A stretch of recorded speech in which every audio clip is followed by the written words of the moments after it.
உண்டு. கார்ல போய்கொண்டே இருந்தேன். போய்கொண்டே இருக்கும்போது நான் சொன்னேன், என்ன அந்த கார் ஆக்சிடென்ட் இந்த கார் ஆக்சிடென்ட், நான் கார்ல ரோட்ல ஒழுங்கா பார்த்து ஓட்டா ஒரு ஆக்சிடென்ட்டும் வராது.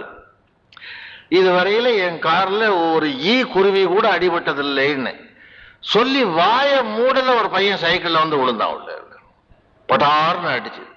இறைவன் என்ன கருதுகிறான் என்றால், அப்படியா உனக்கு இதுவரை கார்ல யாரும் அடிபடவில்லையா, அவ்வளவு திமிரா உனக்கு, இப்ப காட்டுகிறேன் பாரு. கவலை இல்லாத மனிதன் என்று ஒரு நான் படம் எடுத்தேன். அதுல வந்த கவலை 15 வருஷம் தீரவில்லை எனக்கு.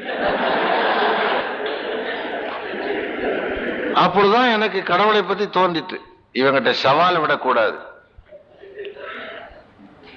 சமயங்கள்ல ஹவுஸ் ஒரு ஹெல்த் கேட்பாரு, கொயிட்டு ஓகேன்னு சொன்னா மறுநாள் ஏதாவது வந்துடும். அதுக்காக அவனையும் இழுத்துக்கணும். ஏதோ அவனுடைய புண்ணியத்துல இன்னைக்கு உடம்பு நல்லா இருக்கு என்று சொன்னா